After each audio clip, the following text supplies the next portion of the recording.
Hello everyone.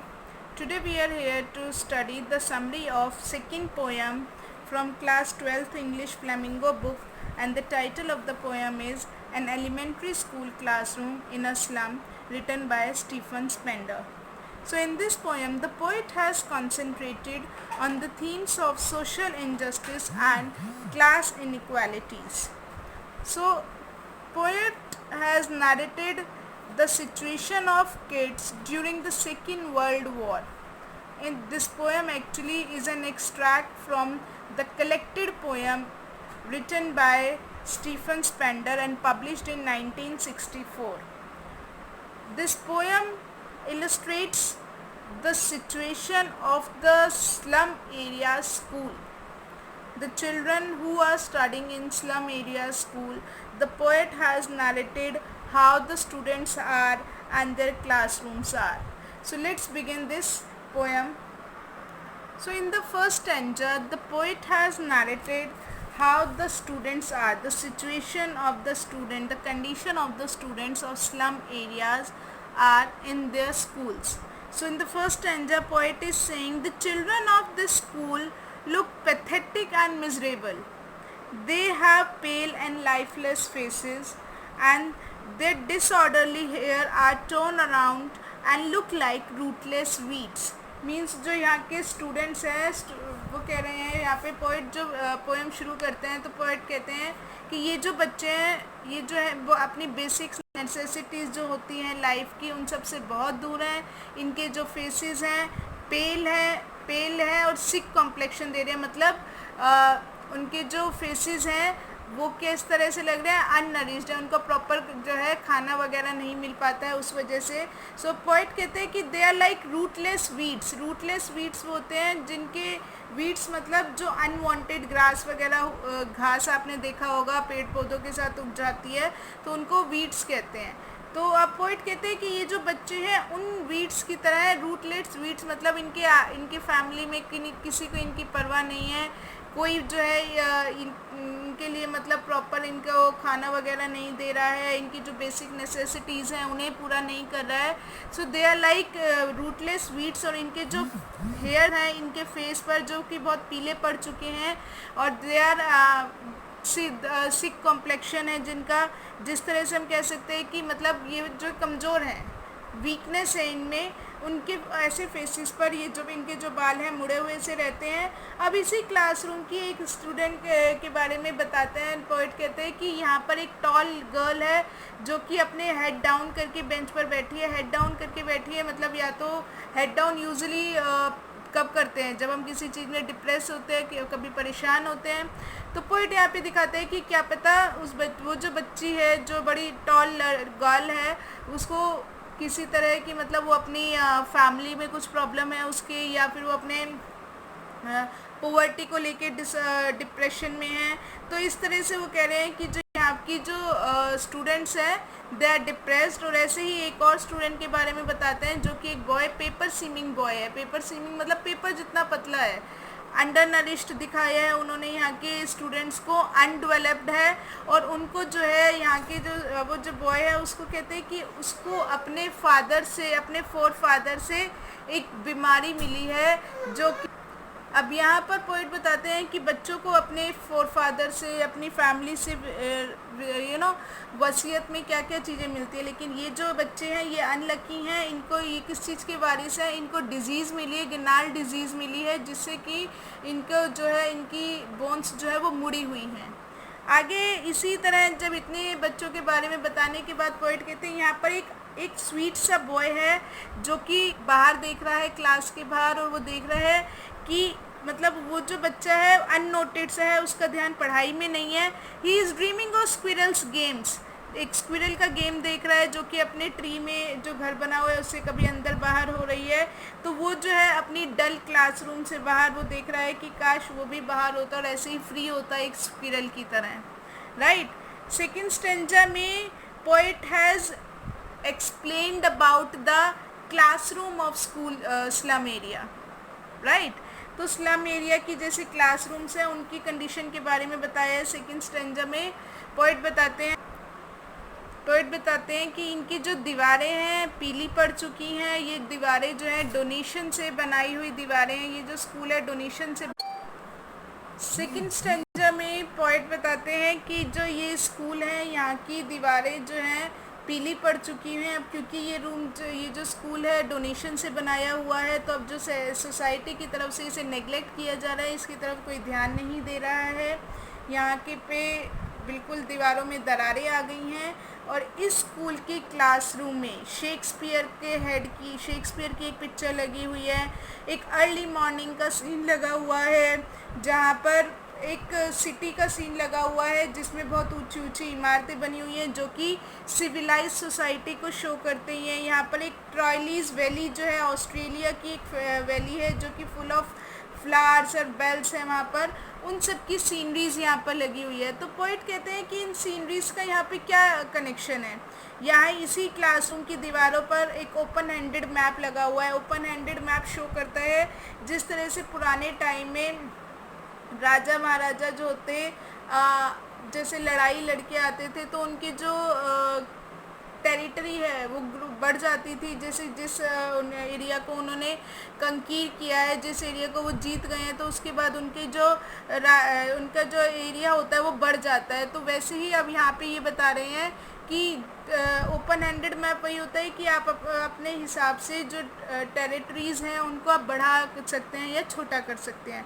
तो अब लेकिन यहाँ पर पोइट चाह रहे हैं कि इन सीनरीज़ का, इन ओपन हैंडेड मैप का क्या फ़ायदा। ये बच्चे जो हैं शेक्सपियर जो कि बहुत ही ज़्यादा माना जाता है कि रिच फैमिलीज़ को उन्होंने अपनी पोइट्री में, अपने ड्रामाज़ में शो किया है, जिन्होंने आज तक गरीबी के बारे में, पॉवर्टी के बारे में कुछ नहीं लिखा है, उनकी सीनरी का स्कूल में होना। और ट्रॉयलीज वैली, इतनी सुंदर वैली, जो बच्चे जिन्होंने आज तक स्लम एरिया के बाहर कभी नेचर के बारे में कुछ देखा नहीं, सुना नहीं, या बड़ी बड़ी बिल्डिंग्स नहीं देखी हैं, उन बच्चों के एरिया में, उन स्लम एरिया में के स्कूल में इन चीज़ों का क्या फ़ायदा। There is no connection between these things with the students of the slum areas. Now यहाँ पर पोएट बताते हैं कि ये जो बच्चे हैं इनका जो दुनिया है वो इन स्लम एरिया में जो इनका ये स्कूल जो विंडो के बाहर की दुनिया है, इतनी ही इनकी दुनिया है, इससे आगे ये लोग नहीं देख सकते हैं। और इनके ये जो विंडोज़ हैं they are so dirty that they can not even see the clarity of outside. तो यहाँ पर पॉइंट शो करें कि इन बच्चों का जो फ्यूचर है वैसे ही फॉगी है। जिस तरह से इनको खिड़की के बाहर की दुनिया क्लियर नहीं दिख पा रही है, वैसे ही पॉइंट ने कहा है कि यहाँ पर ये जो बच्चे हैं इनका जो फ्यूचर है वो भी क्लियर नहीं है। और ये जिस एरिया में ये रहते हैं वहाँ पे जो ये बहुत नैरो स्ट्रीट्स हैं, और उनका वहाँ पे जो स्काई है वो भी इन्हें जो है खुला आसमान भी दिखाई नहीं देता है। इनके एरिया में इनका जो स्काई है वो बहुत ही lead sky means grey colour का, फुल ऑफ पोल्यूशन है। और ये जो एरिया है रिवर से बहुत दूर है, समुद्री एरिया से और एजुकेशन से, हर चीज़ से बहुत दूर है। तो इस तरह से पोएट ने सेकंड स्टैंजा में जो है इन स्कूलों की क्लासरूम के बारे में वहाँ की कंडीशन बताई है।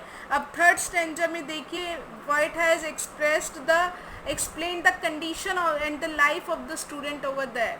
अब पोएट यहाँ पर क्या दिखा रहे हैं कि जो इनकी क्लास में शेक्सपियर की जो पिक्चर लगा रखी है, तो कहते हैं कि Shakespeare holds no interest for them, nor the map of the world does them any good. ना तो ऐसी क्लास में शेक्सपियर की पिक्चर का कोई कनेक्शन है, क्योंकि Shakespeare is a bad example. Surely Shakespeare बहुत बुरा है, क्योंकि उसने आज तक पॉवर्टी और पुअर लोगों के बारे में अपनी राइटिंग में कहीं भी कुछ भी नहीं लिखा है। That's mean he has not faced any we can से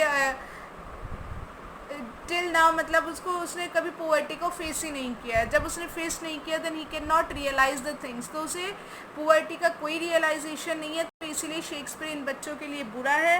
अब यहाँ पर बताते हैं कि ये जो शिप का, नेचर का, जो सन का जो सीन लगा हुआ है, तो यहाँ पर पोएट कहते हैं कि इतने ऐसे सीन लगाकर ये जो सीनरीज हैं, इससे देखकर जो बच्चे हैं वो टेम्पटिंग हो जाते हैं, उनमें लालच आ जाता है स्टीलिंग का, चोरी करने का। तो इस तरह से जो बताते हैं कि ये जो वर्ल्ड है, पोएट ने बताया कि world is full of attraction, और इन अट्रैक्शन से, इन चीज़ों से जो ये बच्चे अट्रैक्टेड हो जाते हैं और उसके बाद ये क्या करते हैं, ये बच्चे जो हैं they are tempted to steal them away by running away from their miserable surroundings. उनकी जो मिजरेबल जो कंडीशन है उससे दूर भागने के लिए वो लोग क्या करते हैं, चोरी वगैरह करने लग जाते हैं। आगे पोइट बताते हैं, they live in the narrow crowded holes, their life starts with the fog of uncertainty and ends with the endless night of their death। तो ये किस तरह से पोइट कहते हैं कि पहले देखिए स्टेंजा में पोइट ने बताया था कि इनको जो है, इनका जो फ्यूचर है वो फॉगी है, मतलब क्लियर नहीं है, राइट।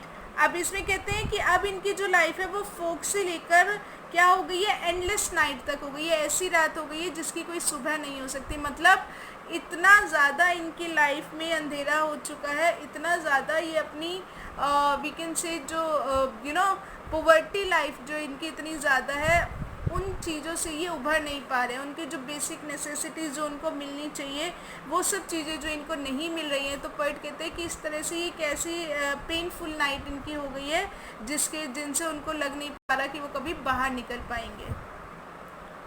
आगे पोइट बताते हैं कि ये बच्चे जो हैं कूड़े के ढेर के ऊपर घूमते रहते हैं और इन बच्चों की, ये बच्चे इतने ज़्यादा पतले हैं, इतने ज़्यादा दुबले पतले हैं कि इनकी जो बोन्स है इनकी बॉडी में से बाहर दिखती रहती हैं और ऐसे लगता है कि जैसे इन्होंने अपनी बॉडी पे बहुत ही पतला सा जो है मास्क पहना हुआ है। आगे पोइट बताते हैं कि इन बच्चों ने जो ग्लास पहन रखे हैं, मतलब चश्मा जो लगा रखा है वो कैसा है, स्टील का चश्मा है जिसके ग्लासेस इन्होंने खुद जोड़ के वो जो चश्मे को बना रखा है। और कहते हैं कि इन बच्चों का जो पूरा टाइम है, पूरा टाइम और पूरा स्पेस जो है किस में बीतता है, डर्टी और फोगी स्लम एरियाज़ में बीतता है। These slums are nothing less than the living hells. Poet कहने की मतलब इतना ज़्यादा गंदा एरिया है ये जो जहाँ पर ये बच्चे रहते हैं कि एक तरह से they are that area is the living help for them. और एक्चुअली जो है ये क्या कह रहे हैं, they are blot on their civilised world, the world of rich and great. जिस तरह से देखिए blot their maps in which slum as big as doom. So poet यहाँ पर बता रहे हैं ये जो बच्चे हैं ये सिविलाइज्ड लोगों का, जो पढ़े लिखे सभ्य लोगों की जो दुनिया है उस पर एक ब्लॉट की तरह, एक धब्बे की तरह है। तो यहाँ पर और ये जो पोइट बता रहे हैं कि इन बच्चों की जो कंडीशन है वो एक्चुअल में जो अगर हम सिविलाइज्ड वर्ल्ड से कंपेयर करें तो उस वर्ल्ड के मुकाबले ये सिर्फ एक ब्लॉट है सोसाइटी पर, एक धब्बा है और इससे ज़्यादा कुछ नहीं है। सो ये जो मैप है सिविलाइज्ड वर्ल्ड का और ये जो स्लम एरिया है, इन बच्चों की जो रियलिटी है, they are the two entirely different world, right. So poet in the fourth stanza has expressed in a request form। Poet इस फोर्थ स्टेंजा में रिक्वेस्ट कर रहा है गवर्नर से, सोसाइटी से, रीडर से, अपील कर रहा है कि इन बच्चों की तरफ जो है ध्यान दिया जाए। तो पोइट क्या कह रहे हैं, पोइट रिक्वेस्ट करता है गवर्नर से, इंस्पेक्टर से और जो बाकी इम्पोर्टेंट पर्सन हैं उन सब से रिक्वेस्ट कर रहे हैं। पोइट कहते हैं कि जब तक ये लोग इन लोगों की दुनिया में नहीं झांकेंगे, इन लोगों के बारे में नहीं सोचेंगे, तब तक इन लोगों का जो है अपस्केल नहीं हो पाएगा, ये लोग डेवलप नहीं कर पाएंगे। ये जो स्लम एरिया है, इस एरिया ने इन बच्चों के जो प्रोग्रेस के दरवाजे हैं वो हमेशा के लिए बंद कर रखे हैं। तो पोइट यहाँ पर कंपेयर करते हैं कैटाकॉम्स, जहाँ पर मतलब ग्रेवयार्ड होता है जहाँ पे डेड बॉडीज़ को बरी किया जाता है, दफनाया जाता है। तो पोइट कहते हैं कि ये जो बच्चे हैं, ये जो स्लम एरिया है, यहाँ पर इन्होंने कहा है कि they are like catacombs, they are actually obstacles, hurdles हैं इनकी लाइफ के। और अब जब तक इनको नहीं खोला जाएगा, इनको नहीं तोड़ा जाएगा, इनको यहाँ से बाहर नहीं निकाला जाएगा, तब तक इनकी लाइफ जो है बेटर नहीं हो पाएगी। तो इसलिए पोइट गवर्नर, इंस्पेक्टर और विजिटर से जो है अपील करता है और कहते हैं break open till they break the town. कहते हैं कि तोड़ दो इनके ये जो ऑब्स्टेकल्स हैं, जो इनके हर्डल्स हैं, जिनसे ये बंधे हुए हैं, उन सबको तोड़ दे. They must be allowed to breathe in open. उन्हें भी बाहर सांस लेने की आज़ादी मिलनी चाहिए. They must be allowed to come out of their narrow lanes and dirty slum of the town. Let them enjoy the beauty of the green field. उन्हें ग्रीन फील्ड की ब्यूटी को एंजॉय करने देना चाहिए. Their world should extend to the sky, blue waves rising over the golden Sands. जो golden sand जो है, यहाँ पर मिट्टी को जो बोला है गोल्डन सैंड बोला है, और किस बताते हैं कि इनको भी दौड़ने दिया जाए इस गोल्डन सैंड पर. और इनकी जो टंग्स हैं, इनको भी बुक्स पढ़ने की आज़ादी मिलनी चाहिए. Let the pages of wisdom be open for them.